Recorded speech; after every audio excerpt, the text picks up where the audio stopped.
Hai teman, salam kedamaian dan kebaikan untuk kita semua. Apa kabarnya? Semoga dalam keadaan baik-baik dimanapun kamu berada. Dan selamat datang di video Titik Kilau Jiwa. Dan terima kasih sudah mengklik video ini. Kali ini saya akan membahas tentang spiritual awakening. Saya ingin menyapa teman-teman yang sedang mengalaminya. Dan dimanapun stage kamu sedang berada, semoga kamu tetap tidak kekurangan suatu apapun.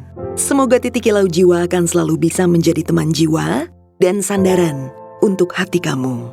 Sebelum kita bahas lebih lanjut, let's dig in deeper tentang spiritual awakening. Apa itu spiritual awakening?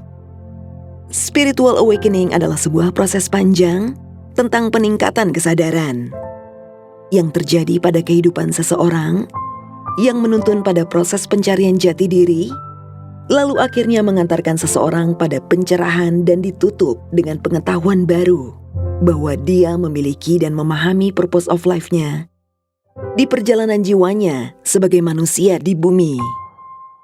Spiritual awakening adalah life-changing event, di mana prosesnya sangat panjang dan berliku. Spiritual awakening akan memproses individu untuk kembali pada level kemurnian jiwanya, yang pada akhirnya nanti mengantarkan pada level kesadaran murni apabila berhasil menapaki stagesnya hingga di level mastery.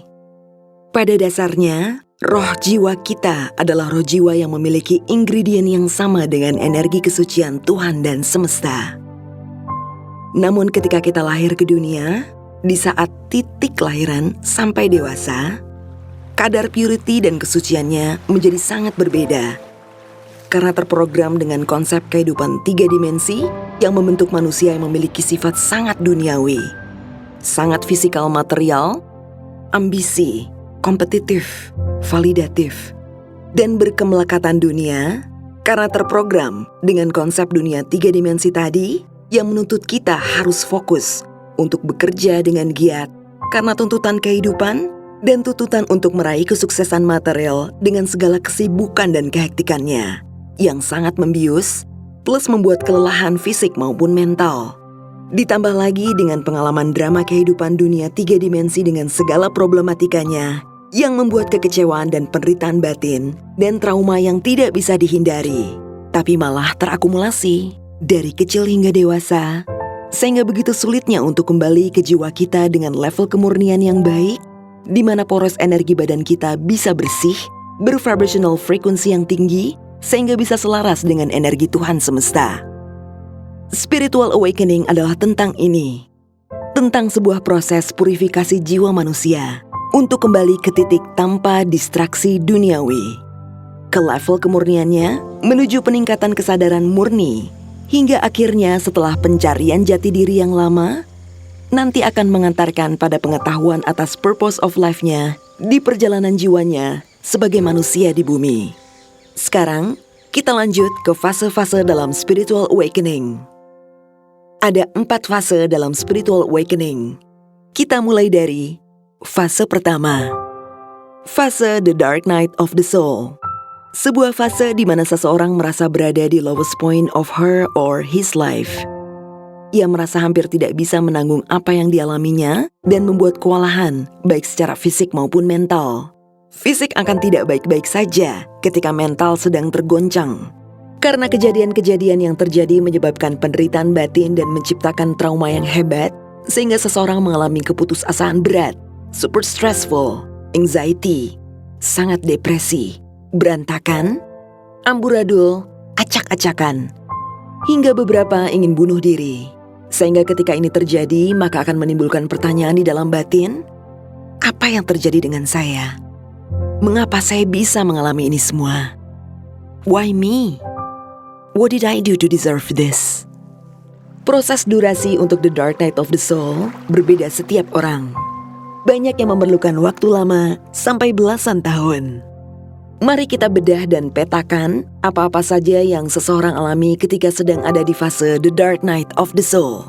Inner child trauma, yaitu mengenai hubungan dengan orang tua yang meninggalkan jejak trauma mendalam yang pernah dialami atau masih dihadapi, yang memiliki disfungsional sebagai orang tua, Memiliki sifat narcissistic personality disorder misalnya, atau hubungan orang tua yang tidak baik, karena perceraian, hubungan yang sangat tidak sehat, parenting goes wrong, atau kamu yang sedang mengalami kehidupan sebagai sandwich generation yang sangat melelahkan, namun memiliki hubungan yang tidak baik sejak kecil, atau trauma lain di mana kamu memiliki pengalaman kurang baik dalam hubungan keluarga. Misalnya pernah terjadi pelecehan seksual atau perlakuan yang tidak sebagaimana mestinya yang pernah terjadi, atau mungkin masih sedang terjadi. Berikutnya, trauma pasangan hidup, di mana kamu mengalami atau menjalani sebuah hubungan yang melelahkan, yang membuat kamu jadi depresi karena pasangan hidup. Mungkin suami atau mantan suami, istri atau mantan istri, pacar atau mantan pacar, atau sekedar partner. Entah KDRT, physical abuse, mental abuse, atau memiliki abusive relationship yang sangat tidak pada tempatnya, atau memiliki pasangan yang tidak bekerja, sehingga tidak ada keselarasan dalam rumah tangga, sehingga membuat kamu sangat terganggu jiwanya dan super lelah, dan sangat hampir tidak bisa menghadapinya. Berikutnya, cobaan hidup yang berhubungan dengan anak. Ketika mengalami cobaan hidup yang berkenaan tentang anak spesial misalnya, anak yang memiliki spektrum, atau gangguan pertumbuhan lain. Anak yang sangat kita sayang, tapi dalam perjalanan menghadapinya membuat jiwa kita sangat lelah, ambruk, bingung, putus asa, karena dalam prakteknya semua yang kamu hadapi sangat menguras tenaga, pikiran, perasaan, emosional, anger, dan lain-lain. Sehingga membuat kamu menjadi kehilangan kehidupan yang dulu kamu miliki. Dan kadang-kadang sampai kamu kehilangan kewarasanmu.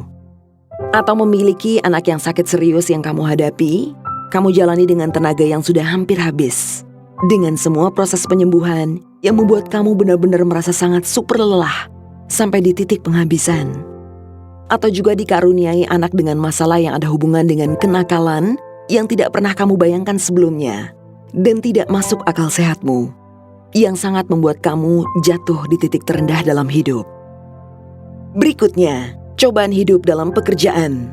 Ketika kamu mengalami masalah yang berhubungan dengan pekerjaan atau karir kamu, seperti pemecatan, atau disingkirkan dari jabatan atau diambil orang lain, dijatuhkan, ditusuk dari belakang, dan lain-lain. Sesuatu yang terjadi seperti disamber geledek di siang hari, dengan proses yang mungkin kamu merasa tidak ada keadilan di sana, tapi kamu gak bisa ngapa-ngapain, dan tidak ada yang bisa kamu usahakan.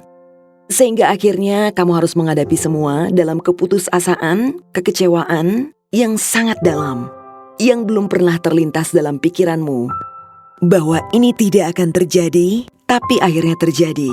Sehingga membuat kamu merasa tidak berdaya, dan kamu tergoncang secara mental yang belum pernah kamu alami sebelumnya.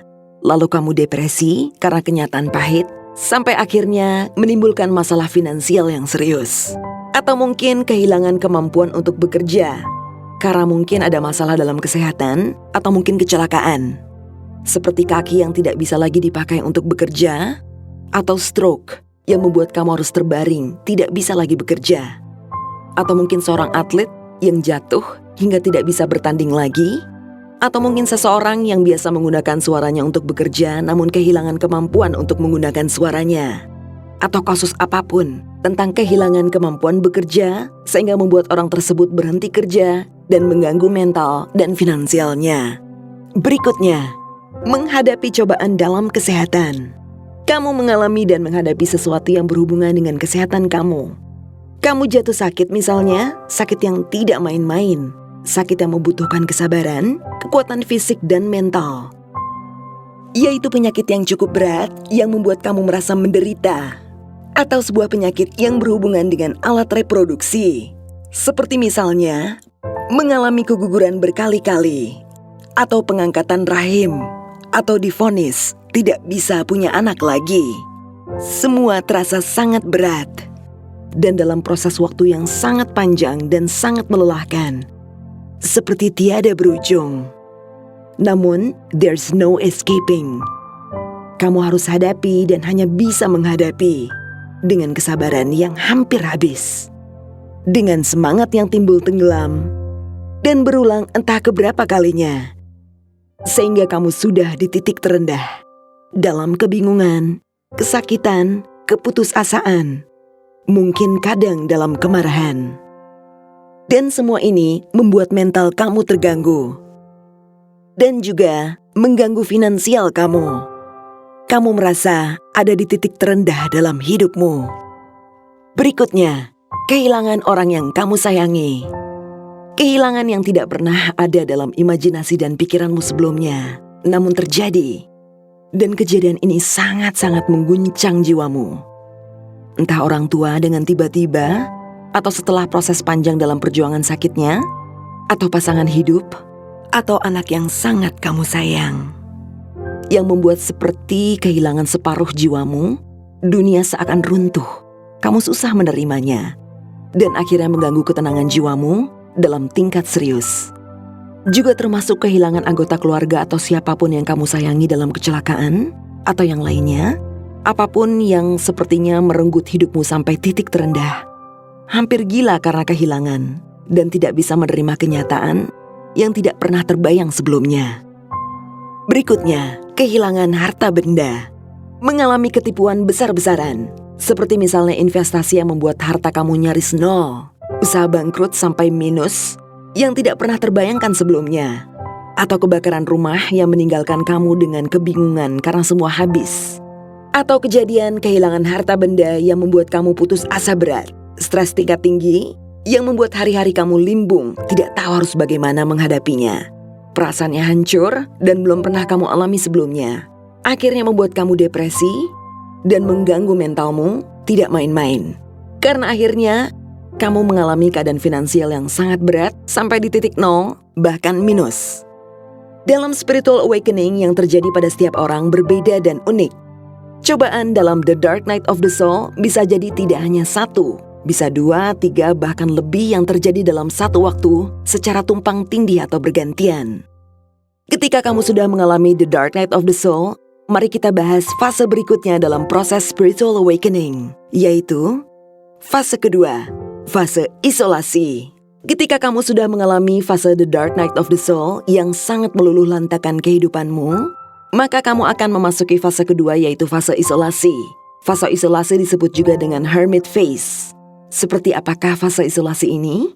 Fase isolasi adalah fase menyendiri, fase di mana kamu sangat membutuhkan kesendirian, membutuhkan deep solitude yang menenangkan. Di fase ini banyak hal-hal yang dulu tidak kamu hindari, kini kamu hindari.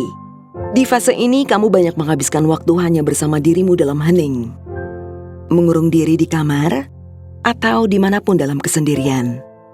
Kamu berdiam, merenung, berpikir, introspeksi, berkontemplasi, mengobserv banyak hal dalam dirimu dan sekitarmu. Banyak berdialog dengan yourself within.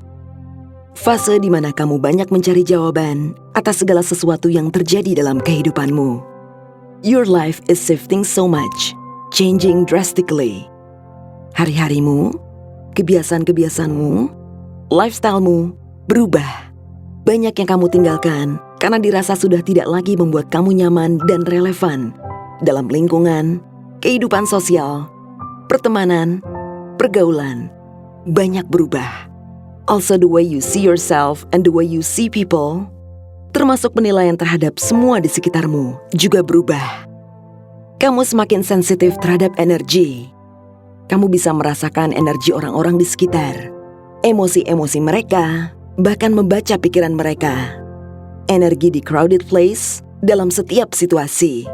Ketika ini terjadi, karenanya kamu mulai memilih mana energi yang benar-benar sesuai untukmu, mana yang tidak di masa hermit phase ini. So, it's just the best way to just disappear in a perfect way, with grace. Kamu merasa memiliki guidance, intuisimu naik tajam. Kamu merasa ada kekuatan besar bersamamu. Kamu banyak kehilangan orang-orang yang dulu ada di sekitarmu. Kadang terasa berat dan membingungkan, tapi kamu tetap membela yang jiwa kamu butuhkan. Kamu merasa tidak bisa menemukan diri kamu yang lama lagi. But you found your authentic self, di mana kamu akan melepaskan diri dari diri kamu yang lama, yaitu topeng kamu. Kadang kamu merasa seperti kehilangan motivasi dan passion kamu. Tapi, Kesendirian dalam solitude tidak bisa kamu tukar oleh apapun. Trigger-trigger trauma dalam semua kehidupanmu yang sudah lama lewat akan terasa bermunculan ke permukaan, di mana nantinya ini akan menjadi PR panjang karena emotional baggage akan keluar di fase ini. Kadang kamu merasa lelah, namun kamu bertahan. Kamu mulai banyak mengeksplor tentang pengetahuan spiritual, tentang perjalanan jiwa, tentang berketuhanan, tentang alam semesta, tentang kedalaman jiwa, dan mulai membaca buku-buku spiritual, esoteric books, menggoogle account-account di YouTube tentang kesadaran manusia atau human consciousness, dan apa-apa yang diterangkan oleh spiritual teacher terasa sangat relate dengan kamu. Kamu banyak merasakan sesuatu yang belum pernah kamu alami sebelumnya. Agak sulit diterangkan, namun jelas bisa dirasakan dalam batinmu. Kamu merasakan perasaan kedekatan dengan alam semesta yang belum pernah kamu rasakan sebelumnya. Dalam masa isolasi, air mata adalah teman dekatmu. Bermeditasilah sendirian di hari-harimu, karena dengan bermeditasi, kamu akan lebih tenang. Ketika sudah melewati sekian waktu, maka kamu akan menghadapi fase isolasi tahap kedua. Pada isolasi tahap kedua ini merupakan tahap terakhir.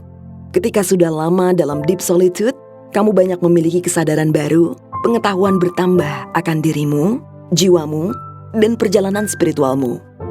Kehilangan banyak orang di hermit phase tahap 1 atau isolasi tahap 1, maka di tahap ini kamu akan mengerti siapa-siapa saja orang yang beresonansi dengan energimu. Kamu mulai paham tentang apa yang terjadi pada kamu, dan kamu semakin sering bermeditasi sendirian. Lebih banyak mengobservasi tentang apapun yang berhubungan dengan perjalanan spiritual awakeningmu. Kamu mulai merasakan perasaan bahagia yang belum pernah kamu rasakan sebelumnya. Seperti ada kekuatan baru pada apa yang sedang kamu jalani. Dan kamu menyadari untuk selalu memberikan energi lebih untuk perjalanan berikutnya. Dan berikutnya, kamu memasuki fase yang lain. Fase ketiga, the spiritual healing process. Ketika di fase isolasi tahap kedua, sebetulnya kamu sudah merasa ada keinginan untuk membenahi diri, untuk menyembuhkan dirimu. Maka proses penyembuhan trauma yang sebenar-benarnya ada di fase yang ini, yaitu fase ketiga. The spiritual healing process adalah sebuah metode penyembuhan trauma atau healing dalam level spiritual. Penyembuhan healing proses level spiritual berbeda dengan penyembuhan secara psikologikal. Bedanya, kalau psikologikal, fokus base pada pikiran, mental, dan perilaku manusia. Dengan konseling atau jenis-jenis terapi seperti terapi kognitif, perilaku, interpersonal, humanistik, dan menggunakan oral medicine seperti resep dokter. Lebih ke psychological language kayak affective communication gitu dibutuhkan, yang dilakukan oleh psikolog atau psikiatris. Tapi kalau the spiritual healing process, itu fokusnya untuk perbaikan medan energi, chakra, eterik tubuh atau aura, memperbaiki poros energi badan kita. Jadi mengusahakan connecting ke higher self atau energi semesta, based on love and kindness. Lalu membersihkan trauma sampai subconscious mind atau alam bawah sadar dengan meditasi. Jadi lebih menggunakan spiritual language, relation to God, prayer, morality, virtues. Dan bisa dilakukan sendiri atau bisa juga dengan bantuan guiding dengan spiritual coach ketika dibutuhkan. Apa yang kamu harus lakukan di tahap ini? Pertama, set your intention. Yakinkan dirimu kalau kamu ingin benar-benar sembuh. Sadari dan pahami bahwa goal dari proses perjalanan spiritual awakening adalah bagaimana kembali menjadi jiwa yang bersih tanpa residu trauma. Karena residu trauma akan membuat blockage atau mengganggu poros energi badan kamu. Ketika ini terjadi, kamu akan terganggu proses perjalanan spiritualnya. Niat yang besar adalah mutlak untuk kamu pegang teguh. Acceptance adalah sangat penting. Terima semua yang sudah terjadi dalam hidup kamu, tanpa kata tapi, tanpa kecuali. Jadi hadapi secara penuh. Sadari hanya kamu yang bisa membantu proses kamu sendiri agar berhasil. Tidak perlu mendengarkan suara-suara dari luar sana selama perjalanan ini, karena this is your own personal journey. Afirmasi selalu pada diri kamu kalau kamu pasti sembuh. Setiap bangun tidur, kamu bicara pada diri sendiri. Tarik nafas panjang, lalu kamu bilang, "Saya menerima semua yang terjadi dalam hidup saya. saya pasti bisa menyembuhkannya. Karena saya adalah cinta, kasih sayang, and I accept to heal. Kamu katakan dengan senyum yang paling indah. 2. Self-love. Self-love adalah esensial dan mutlak sebagai syarat yang sangat penting dalam proses healingmu. Dimulai dengan rasa deep gratitude karena sudah ada di tahap ini. Sadari dan syukuri dengan rasa bahagia. Memaafkan adalah self-love. Dengan memaafkan, kamu memerdekakan diri kamu sendiri. Dengan memaafkan, kamu melepaskan status kamu sebagai victim. Dengan memaafkan, kamu bisa mentransform energi marah, dendam, kesal yang mempengaruhi energi negatif yang bersarang di poros energi badan kamu menjadi energi cinta kasih yang sangat baik. Dan ini mendukung kamu naik kelas dalam level spiritual. Be kind to yourself. Ini adalah self-love yang terbaik. Maafkan diri kamu karena selama ini you are too hard to yourself. Sering-sering peluk diri kamu sendiri dan bilang, I love you myself. You are the best support system that I always have. Buy yourself something nice. Barang yang kamu suka. Atau traktir makanan yang kamu suka. Have a good time deh, alone in your solitude. Enjoy your time with your own self. Sekarang waktu yang tepat untuk merubah lifestyle-mu. Lebih memilih makanan yang lebih sehat. Minum air putih lebih banyak. Mulai olahraga ringan, seperti jogging seputaran rumah atau sekedar melakukan Hatha Yoga dari akun YouTube, karena Hatha Yoga ini baik sekali untuk mendukung dan memperbaiki poros energi badanmu. Mulailah memperhatikan penampilan kamu. Mungkin potong rambut kali, supaya membuat kamu memiliki semangat dan energi baru untuk mulai self-love yang baik. And this is how you celebrate your new self. Seperti, pokoknya mulai perhatikan penampilan deh. Sebagai penanda kamu yang bersemangat baru. Untuk kamu yang empath yang super sensitive to energy, yang dengan mudah bisa merasakan energi orang lain pada sebuah tempat atau situasi atau kerumunan, setting healthy boundaries adalah sangat krusial. Ini bukan act of selfishness, tapi act of self-love. Your ability to say no is a sign of a spiritual and emotional maturity. Karena prioritasmu adalah perjalanan spiritualmu. Surround yourself with positive people. Orang yang mengerti sebenar-benarnya kamu, yang bisa melihat dan menghargai your true value. Focus on your internal values and appreciate it. Apresiasi terhadap diri sendiri juga sangat penting. Ini adalah act of self-love. Spend time in nature juga sangat baik. It will make you happy. Dekat dengan alam. Karena dalam proses peningkatan kesadaran, kamu memang merasa lebih dekat dengan alam. Grounding adalah esensial untuk penyelarasan energi di poros energi badanmu. Meditate more and more. 3. Break down your trauma. Catat semua trauma dalam hidup kamu, tulislah dalam jurnal, agar pemetaan kejadian-kejadian sepanjang kehidupanmu menjadi jelas. Dan trauma masa kecilmu dan semua yang pernah terjadi dalam kehidupanmu sudah terlewati juga harus dicatat. Terima semua kejadian dengan rasa penuh. Meditasi sendiri dan regular dan konstan adalah penting, because meditating is medicating. This is one of the best way to heal your trauma. Kamu bisa mencoba meditation mindfulness atau healing trauma meditation. Berbicaralah kepada orang yang kamu percaya apabila dirasa perlu. Tapi, pilih orang yang mengerti tentang proses perjalanan spiritual kamu. Ini bisa sangat membantu proses perjalananmu. Datangi tempat self-healing seperti meditation class, sound healing class, Hatha Yoga class, atau bisa mengikuti healing session discussion group karena kamu akan bertemu dengan orang-orang seperjalanan denganmu dan ini bisa membuat kamu bersemangat dan mendapatkan energi baru. 4. Find guidance. Bila dirasa perlu, spiritual coach bisa kamu pilih untuk meng-guide perjalanan kamu. Spiritual coach atau spiritual teacher adalah orang yang sudah pernah mengalami apa yang kamu alami sekarang. Sehingga dia akan sangat paham bagaimana menjawab pertanyaan-pertanyaan kamu dan memberikan penerangan-penerangan yang kamu butuhkan. Tapi jangan lupa, mereka hanya meng-guide kamu. Keberhasilan proses healingmu 100% adalah daya upaya kamu sendiri. Masa the spiritual healing process adalah proses yang cukup lama. bahkan rata-rata sampai bertahun-tahun, tapi akan berbeda pada setiap orang. Fase spiritual healing process akan membawa kamu ke sebuah fase di mana kamu akan berhadapan face to face dengan trauma terdalam kamu. Yang selama ini kamu tolak, kamu singkirkan, kamu ignore, atau bahkan kamu tidak tahu kalau kamu memilikinya karena tersimpan di alam bawah sadar kamu.